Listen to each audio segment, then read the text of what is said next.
Let's talk about a North Jersey trucking company. It was a Teamster company. It was Italian owned, started in 1947. And it was a very much anti-corruption company, unlike the last company from North Jersey that I did. You guys clicked on the thumbnail, so you know I'm talking about APA Transport Corporation.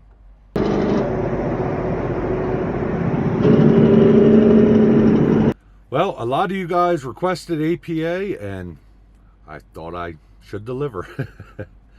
It's been a long time coming, and this was a great story, although I enjoy all the stories. I always say they're a great story because really most every company has something pretty interesting. The interesting part about this company is its owner. It's a very colorful owner, and I'm kind of going to do this in two parts. I'm going to talk about the company first, and then I'm going to talk about some of the accomplishments and even downfalls of the owner of this company. Seemed to be a pretty cool guy, and when he passed a couple years ago, Landline did a big article about him and told some interesting stories, and I felt the need to include some of them in here. But we'll get into it. The APA Transport started in 1947, and it was started by Arthur Imperatore and his four brothers, Eugene, Arnold, George, and Harold. I believe he had 7 brothers. 4 of them, five of them all together were included in this. It started in West New York, New Jersey. So it's actually a town called West New York, but it's in New Jersey. And it really is just across the river, from New York City. It's right below North Bergen. I didn't actually know there was a town in New Jersey. But all the time I spent in Jersey delivering loads, I had never heard of that. I had to look it up, but it is just a little town below North Bergen. They actually started it with one surplus army truck, and it was called Imperatore Brothers Moving and Trucking. I would imagine in 1947 there was a lot of army surplus. The war was over. I believe the war ended and they were, I would imagine you could buy trucks and things like that pretty cheap. Later in the same year, they bought another surplus truck and a 2-truck company called A&P Trucking Corporation. They paid $800 for A&P. And they later, I guess after they got bigger, that A&P caused some problems, and they later added another A to the end of the name. And the only reason they did this was to stall some, or to end some lawsuits from the A&P Grocery Corporation. What is the Great Atlantic and Pacific Tea Company? Or I could have looked it up. I didn't really care too much. They're not around anymore. I don't think they're around at all. But they were getting sued. They had some legal wranglings with them, and they didn't care much about the name A&P because it wasn't their name. Like, they didn't come up with it, so they just added another N or another A and became APA Transport Corporation.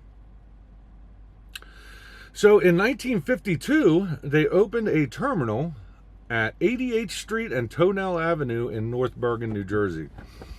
When I was doing this, I tried to get a satellite view of it. And when I went to that corner, of course, it's not an area I'm used to. I don't think anybody goes to North Bergen because they want to. But all I saw was some malls around there. So I assume, it's pretty obvious that the terminal was torn down. Anybody that has knowledge of this, let me know exactly what's on there now. Because there's two. One side is all older houses, so I assume, obviously, they were always there. The other side is a few different malls. There's a Walmart over there. There's a Harbor Freight. There's a whole bunch of stuff. Of course, there's a Starbucks, because where there's a mall, there's a Starbucks.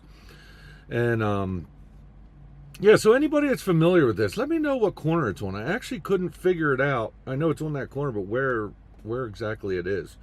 If anybody has pictures of it, that would be even better. That'd be pretty cool. But that remained their home pretty much for the rest of its life, although they had other terminals. In 1958, the company hit $1 million in gross revenue. So over time, Arthur Imperatore bought out his other brothers and became the sole owner. And by 1991, the company had 3,500 trucks and 31 terminals. Now, a lot of this was acquired during the 50s, 60s, 70s, just like all other carriers, if you wanted the routes, you had to buy companies or, try to get it through the ICC, but it didn't always work that way. So he bought up a whole lot of smaller failing companies. It was the easier way to get the routes. And really wasn't unique in that point.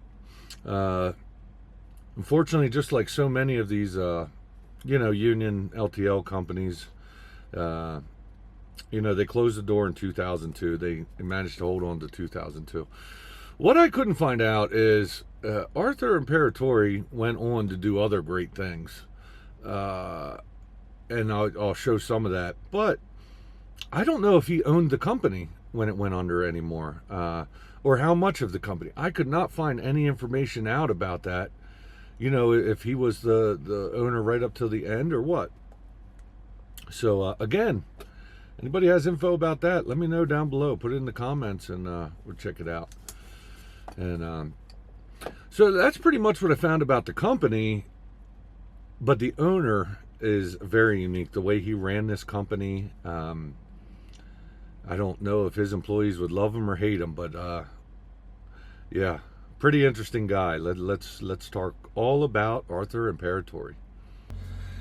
So Arthur Imperatore was often compared to 4-star General George S. Patton, and he was compared that way. They said it was always said that you did not argue with General Patton and you did not argue with Arthur Imperatore.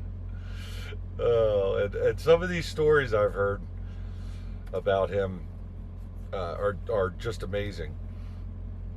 And in North Jersey, he was a Teamster company, and we all know that there was a lot of union corruption.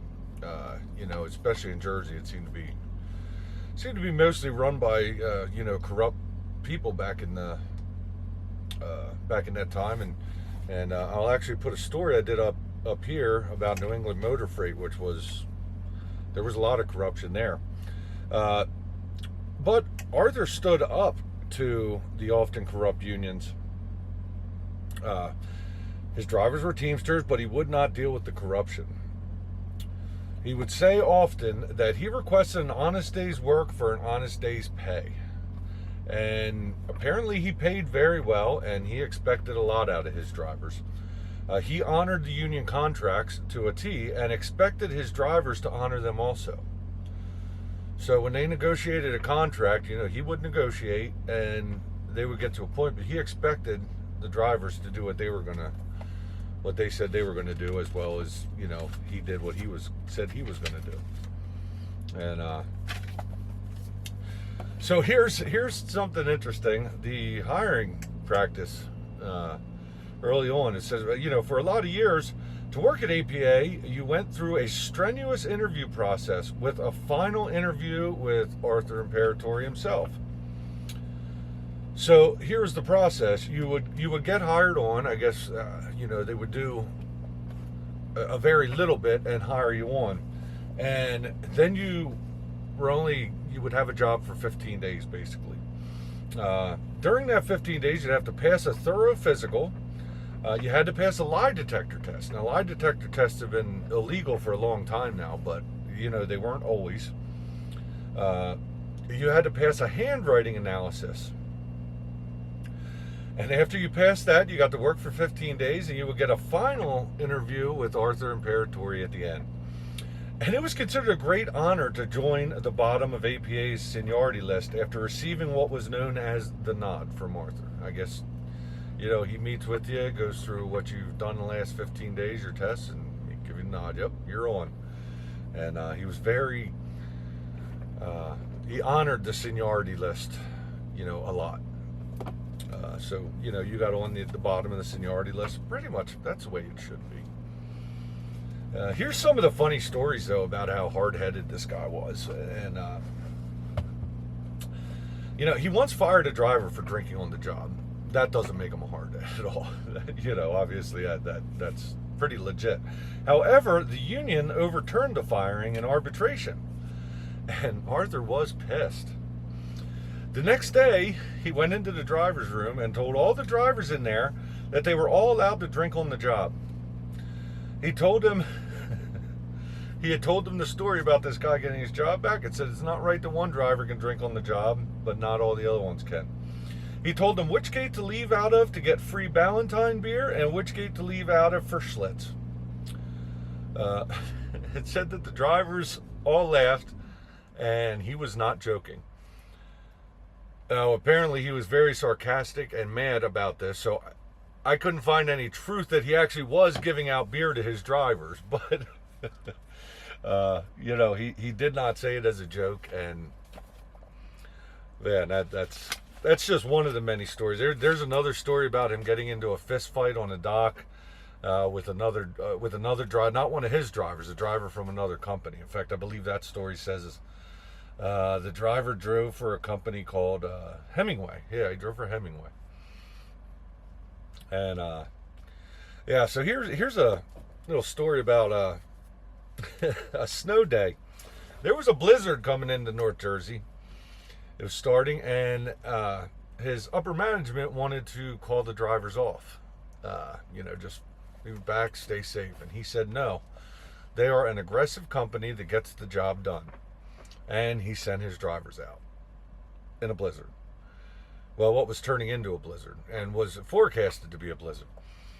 It said the trucks left. They managed to get up to Tonell Avenue. The first round of drivers left, and then would go out and they got stuck somewhere on the road. Apparently at 8 a.m. they sent the 8 a.m. drivers out, and they all got stuck. In fact, I guess there's a hill there, and they started sliding back down the hill into each other and causing a big pile up. It says he finally relented because the trucks couldn't go down the road, and it took them over an hour to get the trucks back into the terminal there. But the problem with this was he was so bullheaded about it that he had sent his drivers out. Well, once his drivers clocked in, it was in their contract that they got paid for a minimum of 8 hours. So these drivers that had now been there for an hour that they're sending back, no work was getting done, and, you know, he sent them home but had to pay them for 8 hours. So, sometimes bullheadedness has its failings, and sometimes it's a good thing. There's so many stories like this about him. He actually went on and became somewhat famous. We saw him like walking on red carpets and stuff. Apparently, he actually started the ferry system, or opened the waterways, managed to get the waterways open for the ferry system from New Jersey over to New York, and I guess in New York, and pretty interesting. I didn't look into it at all. I got some pictures of it all here. I didn't look into it because I do trucking stories. I don't know, or I probably wouldn't even care too much. It's pretty cool they did it, but it's not something that really interests me. But yeah, seems like a great guy. I don't know if he'd be a great guy to work for.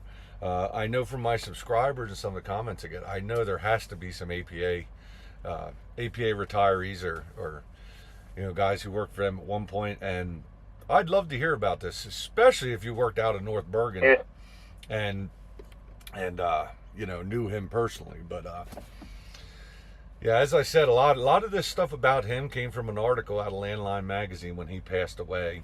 He passed away on November 18th of 2022, and he was 95 years old. So rest in peace, and you know, my hat's off to you. Another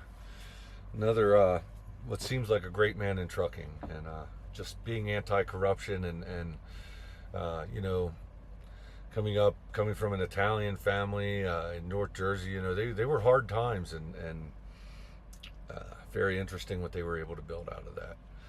But yeah.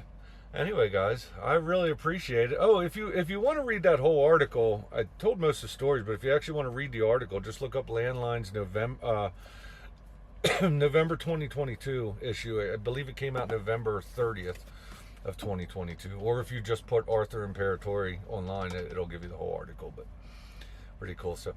Hey, guys, I always end by saying, you know, like and subscribe if you like this, and you know, comment. Love to hear from some APA drivers or what you guys think about this, and trying to think what I'm doing next. I got a few things going on. Smith, I'm still trying to get more information about Smith.